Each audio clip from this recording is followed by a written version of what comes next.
Welcome back, everybody, to Two Guys and a Stack of Comics. It is Sunday, so it is time for the 10th chapter of Watchmen, our Watchmen read through.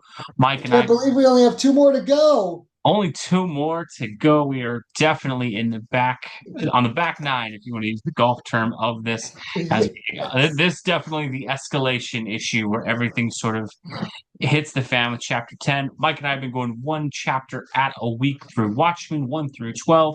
And break down would encourage you guys, if you are reading along with us, to do that as well. We're trying as best we can to kind of simulate what it would be like to have read this when it came out and sort of Oh, digest it. And so that's been what we've loved to do. What we'll do basically, we're just going to walk through this 10th chapter of Watchmen, the major revelations, the moments that stood out to us, and kind of analyze at the end the question we've been asking on all these videos: Is Watchmen truly the greatest comic book of all time? So, Mike, chapter 10. I will kick it to you for your initial thoughts before we kind of do a breakdown of it. What stood out to you about chapter 10 of Watchmen? really love that we're taking it one issue at a time. So it's been a whole week since I read issue nine. Yeah. And so, we pick up the story, and, it must have been this kind of way when the original readers were reading it in 1986.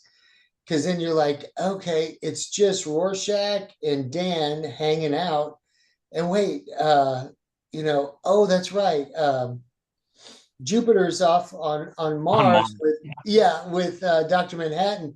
So she's not there. They're just kind of palling around, and and Rorschach's itching to get out there and try and figure out this mystery. And he's like, I can get more information out of one finger, with You can out of all these computers. Yeah. yeah, yeah. He likes to break fingers, and that's his standard mode of interrogation. Anyway, I like it. It's the buddy detective story, right? But it's in this weird vein, like it's two detectives trying to track down the mystery. But of course, you have this dynamic of Rorschach and and uh, and Dan, Night Owl, yeah. and and they get into these little arguments, and Dan's trying to be more methodical, and he's the good cop kind of guy, and Rorschach's the bad cop kind of guy, and they both have their different methodologies, but they really respect one another. And you could tell Rorschach is just really glad that he's got some semblance of the old team together, and he's back in his element. But there's that one part where Dan loses it, at Rorschach, and he's just like, "Hey, man," I forget what he says, but he's like, "This It's is not easy being your friend. Yeah. yeah, it's not easy being your friend." He gets mad at him for some reason, and this issue, more than any other, kind of shows you the more human side of Rorschach. In other words, he is psychotic, or whatever diagnosis you want to give him. He's Hmm. lost his dang mind. There's no doubt about it. He's completely gone. Yeah. But he has these moments of clarity where he's a real person, and a little moment of humility. And he said, and Dan immediately apologized. "I'm so sorry, you know. And he's like, "No, no." He's like, I know it's got to be hard to be my friend. And I just want you to know I appreciate our friendship." And that was a beautiful moment between a guy in an owl costume and a guy. And you know. no, it's so weird in that, you and I have talked a lot about Alan Moore on this channel and some videos we've done about the deconstruction tendencies that he has. And one of the things is I think you and I hate deconstruction in the modern comics, but the way Moore did it, when you look at this here, what you point out, this felt like a conversation between old friends. And what's so interesting is Yeah, it's so layered because of the earlier interactions where you saw Rorschach kind of like, "You quit," right? He was disappointed in Dan and all those early yeah, chapters. You saw much that was haunting Dan, and kind of when you see these two in there, you get why they used to be friends, why they work together, the different approaches, why that partnership works. I love the part where they break into Veight's company. And Rorschach's like analyzing everything and going on these long monologues, and Dan's just sitting at the computer looking yeah, through yeah. the files. right? You Yeah. kind of have this different sort of yin and yang approach between the two, and it's a really well written dynamic. And I think that's such a cool thing that Moore has done in this book is you can't really pigeonhole who Rorschach is or who Dan is, in that we kind of always have these like tropes that we want characters to fit in. And what I think he does such a great job is, just like you said, this shows the humanity of Rorschach. Just when he seems like this absolute crazy, inhuman weirdo, Moore laces just enough human moments into it that you understand why these characters are so enduring. Despite all their flaws and all the things that we would look at them and go, that's a broken person or I don't like them, he does such a good job of just lacing these interactions with little moments that make you recognize as like a human character in a story. And I think that's really, really great. So he did that. It's fascinating writing. It's a master class on interpersonal relationships in this format because this is a very limited format. There's only so much prose you can put on a comic book page. And the visuals have to help carry the story, equally, ideally. And yet, Moore delivers these interpersonal relationships in this limited medium and delivers just heavy body blows, like when you're like, okay, man, there really are friends here, there is something more there. And Dan doesn't just dismiss him as a lunatic like everybody else does. And not only that, but Rorschach understands that everyone sees him as a lunatic, and Dan is one of the only people that view him as something other than a lunatic, like a real person. Mm-hmm. And it's very touching. Of course, it gets more touching in the end. But you, can we talk about the musical overtones? Like, how do you put music in a comic book? Music is such an important part of my life, and I know it is yours. Mm-hmm. Uh, to name it after the Bob Dylan slash Jimi Hendrix song "All Along the Watchtower," and then how he puts the lyrics in the beginning, and the two writers are approaching, and it carries the theme. And I can't tell you how many times I would turn the page and think back to that song and hear the music in my head. And it's extremely hard to do that in this medium, and very few people can do it. And this is one of those times, like when you understand the the song that he's trying to put in there, like he did Billie Holiday a few issues back, and that music, you hear it as you're reading along with it, and that's another level. And we're not even talking about the shipwreck survivor story, the pirate story, which is another amazing level that is just layered. It's just layered. No, that's I think the impressive part is like he's musical overtones. He's doing the pirate comic book, which you and I kind of have different thoughts and theories on who that's sort of mirroring. I think we both believe Vite is kind of who that's symbolizing. And then you've got the actual story. And so interesting is just the comic piece alone of Rorschach and Dan's interactions. Right, the Rorschach wants to go to a bar and break some fingers, while Dan wants to sit and analyze computer stuff. The way that's written, that would be a fascinating 20-something page comic on its own. And yet the landscape of this, that's probably only 6 to 8 pages, but it conveys that relationship and that dynamic better than most comics that take 20 pages focusing on that whole thing do. Right. You get the human moments with Rorschach and his relationship with Dan. You get that part where he confronts that neighbor who lied about him making advances on her. And he can see he wants to go after her more. And then he sees that she has kids. And you get another great human moment for Rorschach where he kind of Yes. pulls back, which is not what he does as a character. You get the great kind of detective scene where they're going through Vite's building and, it doesn't even occur. And I think that's another cool thing is the human part of Rorschach. It doesn't even occur to Rorschach that Vite could be the bad guy. He's there He keeps investigating, and he he keeps keeps thinking about how easy it would be to happen. Go ahead, Mike. he keeps brushing that point off. I mean, and Mm-hmm. this has gone on for a couple of issues where Dan is kind of like dropped hints that maybe it could be, and then they move on from it. But Rorschach is always, no, it's not Vite. I mean, somebody tried to kill Vite, Yep. so Well, it's it shows a cool interesting. flaw in that absolutist thinking that Rorschach has, And whereas Dan, who got kind of portrayed as a little bit weaker, or you see the strengths, and I think that's the cool thing of this is Moore doesn't have to like. I feel like in modern comics now they would literally have bubbles explaining why Rorschach thought that and why Dan thought that. Oh yeah. The Oh, tell not this issue show. This is all show not tell. this issue would be half of a 12 issue miniseries. This one issue.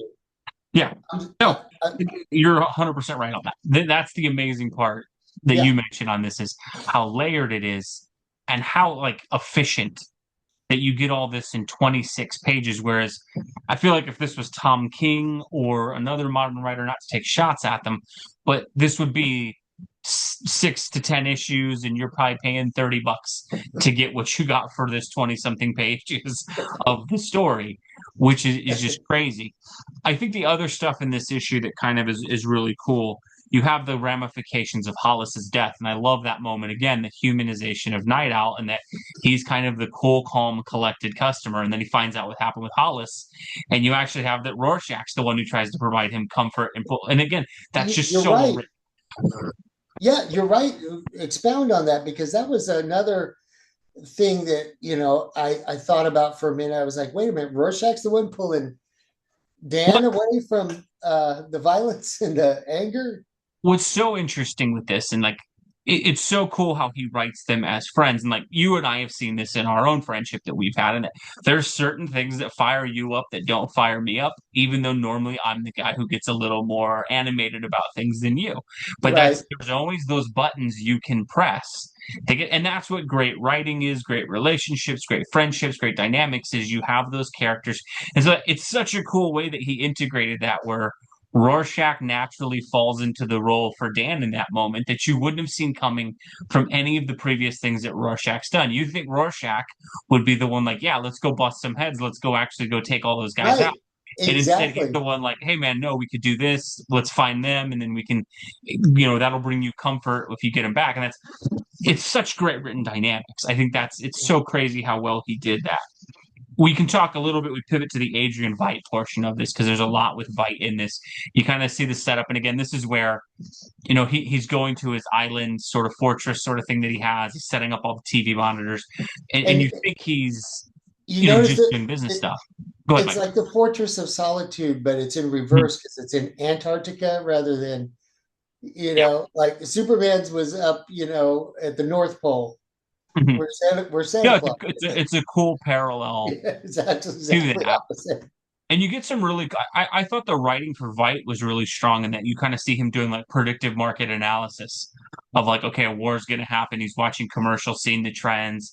That was just really fascinating writing. And again, it's something that Moore does so well is they've told you Veidt is this genius. Then there's an actual scene that shows him doing that.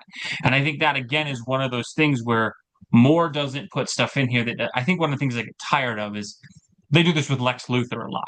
Lex Luthor gets portrayed as like the smartest man alive in DC Comics a lot. And then you read some of the plots and the things like Lex Luthor's an idiot. Like they Yeah, never actually show that. Whereas Veidt, one of the cool things he's done is that moniker of the most intelligent man or the smartest man on earth. You see it in action in this issue, and obviously we know from the overall plot.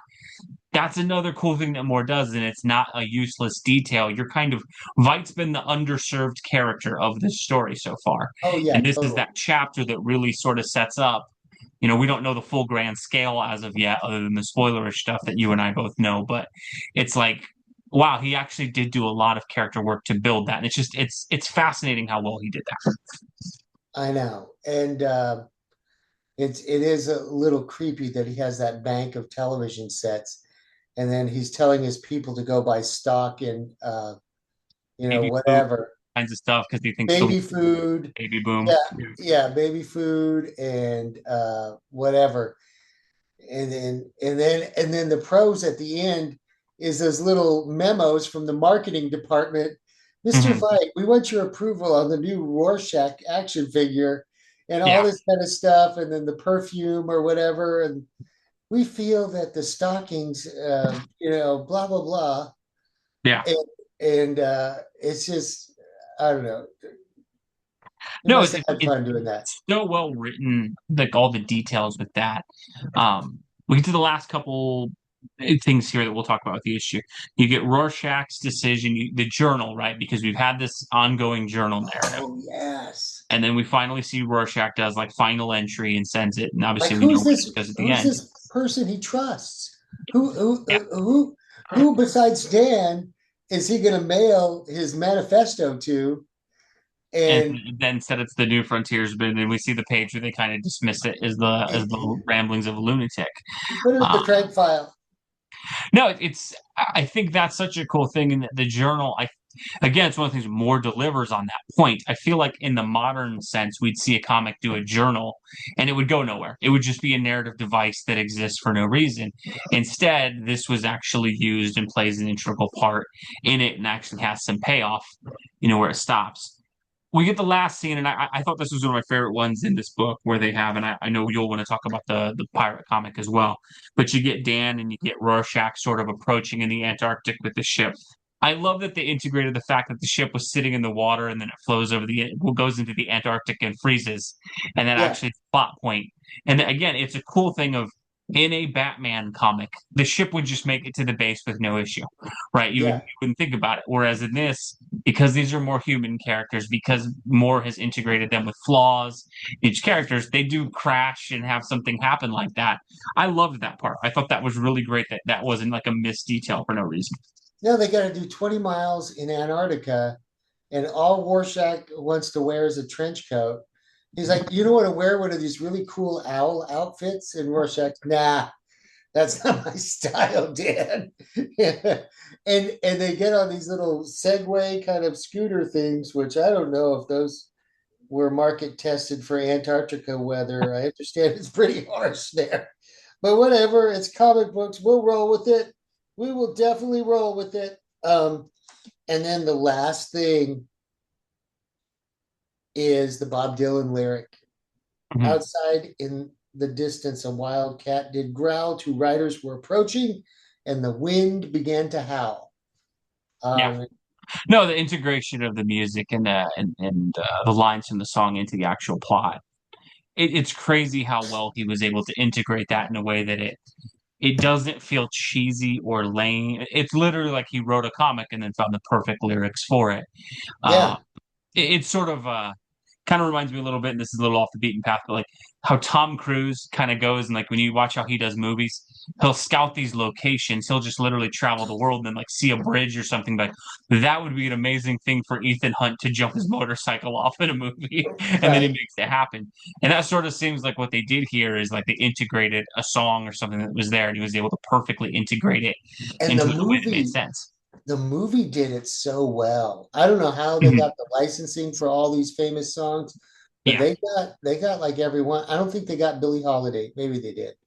But anyway, uh, No, uh, it's so well balanced. Well, the pirate comic plays a role in this. I think you and I will kind of expand on that a little bit towards the end when we get. how about this for this week in the comments below? Let's start a little conversation about the shipwreck man and the pirate comic. It Yeah. played a big role, and I always love it when he puts it in there because it's filled with juicy stuff. You just got to pull it out. It's not, spoon fed to you. So I love stuff like that. No, I think that's the coolest thing with this comic book is that everything feels earned. Kind of the last thing I'll say. It's through 10 chapters. There is no moment in this book that doesn't feel earned, and everything kind of has its cool payoff. And I think that's one of the things I respect out of more with this. And like, me and you started this with the idea of let's analyze this and surely see do we think this does earn its reputation? Is it the greatest comic book of all time? Even though you and I've read it before.